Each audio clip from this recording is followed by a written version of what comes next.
babies, it's Barbie. Tonight we're gonna do something delicious. I am going to do Hungarian meat rolls, but with a vegan twist. So I'm gonna do 2 little pans, one with the classic beef recipe and one with using texturized protein in place of the meat. So the first thing I do is I cut the stem off of a cabbage. And I take the little cups and just very carefully put it down in the water because I'm gonna use them later to, of course, roll up the beef. You are like I am, where this is a really tightly bound cabbage. We're just gonna have to cut it in half and go from there. So I'm gonna use a bread knife just to kind of cut it in half. Give myself a couple of little bowls. I'm gonna pull the, of course, extras off, and I can, of course, chop that later for slaw and another meal. And just pull the pieces off the change. So now I am working on the filling for the cabbage rolls. Now I boiled the cabbage last night and I just strained it, threw it in a container and threw it in the fridge, and cut up some mushrooms and onions and half of green pepper. Now I just have it on the eye on medium-high heat with a little bit of olive oil, and I am going to just kind of cook it down really nice and slowly. Adding a teaspoon of salt. Now, after I add in the salt, I'm going to grab my pepper mill and just crack some really nice ground pepper right here over the top. There we go. Now it's really starting to come up to heat. I can really start hearing it simmer away nicely. Now I'm using baby bella mushrooms, really for the high protein content. And of course, then I talked to you about using the texturized vegetable protein in my veggie wraps and my little wraps of cabbage. That's it, cabbage. And then of course I have ground beef, the organic grass-fed ground beef for the caveman and the little egg who's in his tent. Oh yes, he's in his tent. So I'm just gonna let this simmer, and I'm gonna keep stirring it and moving it around until it gets really, really nice and soft and cooked down. It's probably gonna take 10 to 12 minutes, but I'm just going to, of course, leave it here and keep it moving, and I'll check back with you. Okay, so while the vegetable mixture is on the back eye and it is bubbling and spewing and sauteing, I am going to cook my organic grass-fed beef here in the front. I've got it on medium-high heat. A little bit of oil around the pan just so that it doesn't stick too badly. And I've got a little bit of water, but I'm just gonna open my package and dump it in. Now, hopefully, it's come up to heat enough to really kind of sear the surface as soon as it hits the pan. We shall see, fingers crossed. And now I like to use, of course, the grass-fed beef because it's got natural omegas in it. So if you're gonna eat beef, of course, the grass-fed is the way to go. Now, it doesn't have the same marbling, and don't tell my dad, he's actually a bovine engineer. He is the beef people, so don't tell him. But he says grass-fed is not the way to go because it doesn't taste as good, but there's a lot of nutrients that are in grass-fed that are not in, of course, your normal commercial beef. So, of course, you have to choose what's best for your family. This is what I feel is best for mine. You do you, that's fine. So then, here we go. Here is the beef in the pan, of course, for the little egg and for the caveman. So I'm just gonna break it up, kind of chunk it up, and I'm gonna let it sit here a minute over medium heat, medium-high heat. I'm gonna cover it with a lid that's too small, just so that it can kind of steam in the middle. And then I'm gonna gather up my spices and kind of put a Mexican spicy taco mixture of spices on top. And I have been working on the vegetable blend. It's here on the back eye, just kind of simmering away. It is looking really nice. Now I am going to, now I have this cup of water. I have this cup of water for a couple of reasons. I'm gonna add it to a little bit, like a little dash, to the vegetable blend. I'm gonna add some spices to it. I'm gonna probably add half a cup of it. Now I'm gonna start with my kind of my blend, so then I could add my texturized vegetable protein right to it. Probably a tablespoon of the garlic powder. I'm gonna go with 1 little dash of the ground cumin, 2 shakes of paprika, 2 shakes of curry powder. I'm gonna go, I like things really spicy, so I'm gonna say 3 to 4 shakes of the chili powder. 1, 2, 3, I'm going 4, I'm going crazy, going crazy. All right, and then the ground ginger. 1, 2. There we go. So I'm gonna stir this around. And of course I put a lot of liquid in it, so it's gonna look really liquidy. You can see kind of how soupy it is, because as I throw in my texturized vegetable protein, the TVP, it's gonna really absorb all of that liquid. It's so good. And then of course you wrap it in those wonderful cabbage leaves. So good. Now, we're going to give that a stir. I'm gonna put this over on the side burner to go up to heat. Now, with the beef, I've had it covered. I put my beef lid over here. And so here's how the beef looks so far. Now, it is cooked really well, which is really nice. So I'm going to cut it up. Just kind of chunk it. Now, of course, it still needs a little more cooking, so now is a great time to add all of those herbs and spices. So, kind of chunk it up so that it looks kind of like ground beef.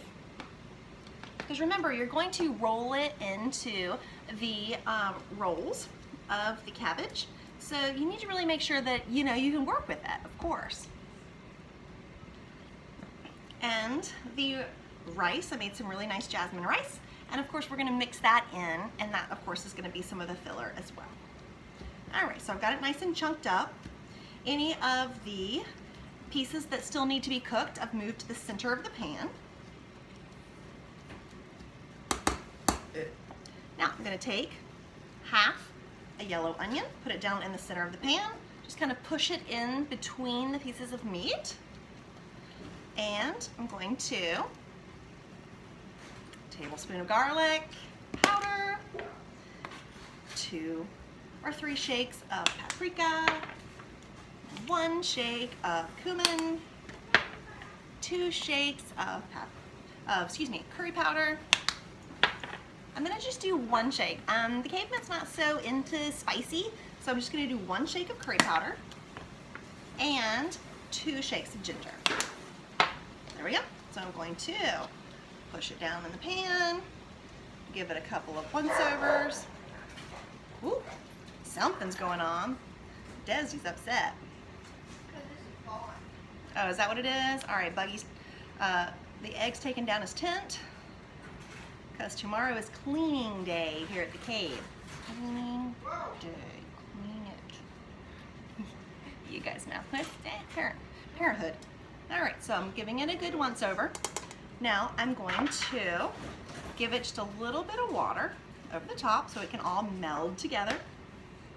I'm going to replace its too small little lid just to help it, you know, continue to steam and to do its thing. So push it to the back burner and let's make some brown gravy. All right, so I've got my nice sauce pot here. I'm gonna put it on the front eye. Now I'm gonna put this to the side because this is my meat one now. I'm gonna put it with my other meat one over on the meat spoon rest, which is in the center of my console. I'm gonna get myself a new one. Because, I mean, cross-contaminating is still, you know, doing what you do, but you gotta do you. If you don't care, you don't care, that's fine. Some people, when they're vegan for so long, any kind of meat cross-contamination can really make them sick. So just recognize that. All right, so we're gonna start with just a little bit of yellow onion. Now, I've got the rest of the package of Baby Bellas that I started off with. And I'm just going to chop them up. Just gonna do a couple nice and fine so that they can kind of dissolve into the oil and make the base of our sauce. But the rest of them I'm going to cut in half and then kind of make into little discs too. They're so good. It really makes an amazing brown gravy when you, you honor the mushrooms that you use. There we go. All right, so I'm gonna finish this up and I'll check back with you in a second, show you how it's going. Back on. Now I've got my ground beef completely cooked, so I'm just going to keep the heat off in the back and let it just kind of sit. Now here in the front, I have the vegetable mixture, nice and sauteed. It's a little soupy, and so on the next little bit, I'm going to add a little more moisture to it. What's that? This is going to be brown gravy. Would you like to help me make some brown gravy? No. Here we go. So, now I'm just going to, of course, keep moving these mushrooms around. And it's just a little bit of onion in with these mushrooms, and I'm going to give it probably 2 tablespoons of garlic powder. Give it some stirs. Now I want it to start making some brown crusties on the bottom of the pan, because that's where the flavor is. Oh, it's delicious. I like to shake it so that it evenly disperses kind of on the bottom of the pan, and then let it sit for a little bit. Now, of course, we have a little bit of water left in our 1 cup, and we're gonna use it, of course, in the gravy. We are. We're also gonna use some cornstarch and some amino acids to give it that wonderful brown, smoky flavor that is just so good. Hey, Egg. All right, guys, so we're back, and the mushrooms are looking really good. See how they're starting to stick to the pan, which is a really nice sign. And we're going to shock the pan with a little bit of water.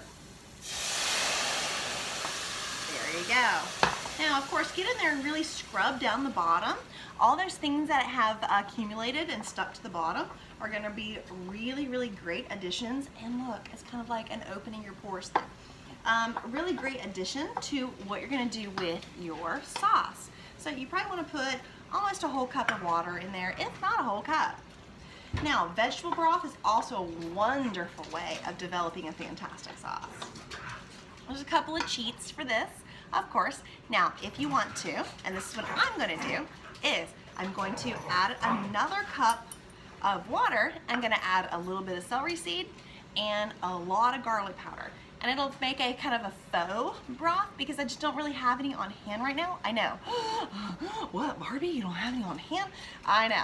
I just didn't make any this weekend, and so I'm kind of lacking. So we're going to show you my cheat. So here we go. Now, I grabbed another cup of water. I'm going to put that down over the mushrooms. Celery seeds. Just going to probably do about a teaspoon of celery seeds. And kind of a lot of garlic. Probably about a tablespoon, tablespoon and a half of garlic. I mean, a lot of garlic. As I'm going over it, it kind of looks like snow on my spoon. Can you see? Yeah, so here's what I'm working with. It's a really, really liquidy, of course, version of the stuck on mushrooms. Now, of course, it smells really great, and it is really great. So, I'm giving it a couple of stirs. Now, I'm gonna let it cook down a little bit. And I'm gonna turn my attention to my vegetables. Now, of course, I put a little bit of extra liquid in with my vegetables. Let me see. See? Let me see. See? Mmm. Yummy. And so, they're very, very, very moist. It's kind of like a vegetable timpanade, if you will. So I'm going to, of course, smush them down a little bit more. I'm going to let them cook a little bit longer